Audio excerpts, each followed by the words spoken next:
At this time, we bring you developing news.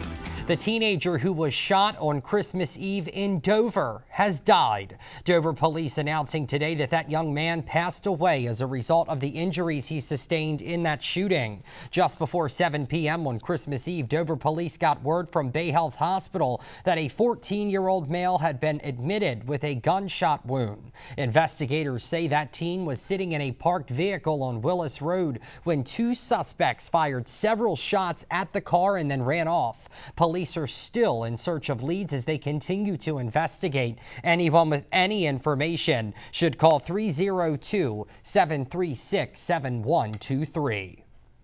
Well, in the days leading up to Christmas, a number of Delawareans went to swipe their food stamp cards only to find that their balances have been wiped out and stolen in a fraud scheme that's sweeping the country. Now, I spoke with social services today to try to get some answers. It seems as if as soon as the benefits are loaded onto the card, maybe they get loaded on at midnight, then 12:01 a.m., they're taken off the card. That's happening to a number of Delaware food stamps recipients. Transactions showing their benefits wiped out at locations out of state. The benefits are being electronically, stolen due to fraud while the clients may still have the card in their possession, whether it's skimming or phishing. They're getting really, savvy with their fraudulent, their scams out there. Delaware Health and Social Services now urging anyone who receives food stamps to remain vigilant. Social Services Senior Administrator Crystal Marion says there are steps Delawareans can take to protect their benefits from fraud. You can actually lock your card. So you can lock it until you're at the register ready to use it and then unlock it. So you could use the card and lock it again, or you can have it set to maybe locked after 30 minutes because some people may forget to reset it themselves. Anyone who has their food stamps stolen can contact the Department of Health and Social Services to get those benefits replaced, something officials are already having to do for a number of people who had this happen over the holidays. We are processing them as quickly as possible. So if the form is filled out completely, all the transactions are identified, it goes over to our audit and recovery unit.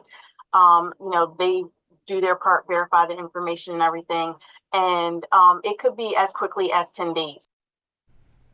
This is something that's not just happening in Delaware, but all across the country. State officials are working with the federal government as they continue to monitor the issue. Now, anyone who has their food stamps stolen or wants to lock their card to help prevent that kind of fraud should visit dhss.delaware.gov/DSS/food stamps. And at this time, we're going to throw things over to meteorologist Eric Alf, who's standing by. Eric, you've got word on what our weekend is going to look like. And something tells me Sunday's not going to be too bad.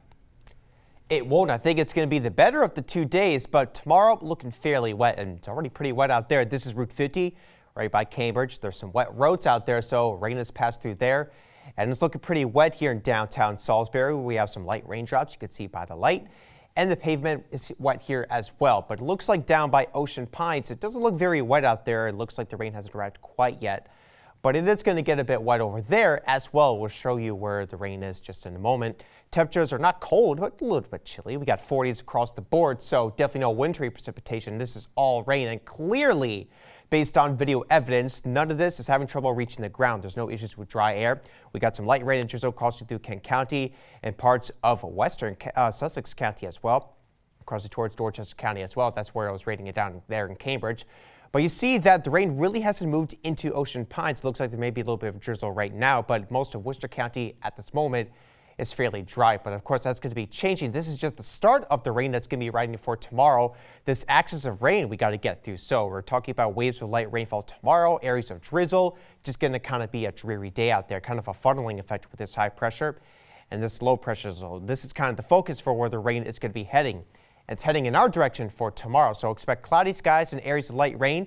This is at 6 a.m. on Saturday. Clearly, it's kind of a wet and dreary look out there with 40s and 50s across the board where it's raining. Temperatures are going to start out in the 40s tomorrow morning. And I expect areas of fog as well, some cloudy skies. You'll see how the rain is kind of persistent throughout the day all day on Saturday. This is at 4 p.m. So not looking like a great day, but I do think Sunday will fare better. You'll notice how at around 6 a.m. on Sunday, certainly a drier look. Temperatures will be rising through the 60s by Sunday afternoon. Could be a few peaks of sunshine as well. But then a strong cold front moves through Sunday night. This is at around 12 a.m. Some heavy rain is likely, some thunder possible, some gusty winds before this moves out by Monday. The winds will be stiff out of the south Sunday afternoon as temperatures are rising through the 60s. This will be pumping in the warm air, gusts at around 20 to 30 miles per hour. But by Sunday night, this is at 9 p.m., gusts 30 to 40 miles per hour with that heavy rain. So overall, half an inch to an inch rain is expected before we dry by Monday. So tonight, 40s with periods of showers throughout the overnight. And tomorrow, cloudy skies with light rain throughout the day, areas of drizzle. Could be some fog as well. Just kind of a dreary look. But again, Sunday should fare out better. Most of the day it's going to be dry. Temperatures well into the 60s. And it should be dry Monday into Tuesday, New Year's Eve. But some showers are possible for the overnight on New Year's Eve. We'll keep an eye on that, Brandon. All right, thanks, Eric. Stick around. A former NFL star will be coaching on the sidelines in Dover this coming fall. Stick around. You're watching DSI. This is Caitlin Patterson from Pocomoke Field Hockey, and you're watching Delmarva Sports Insider.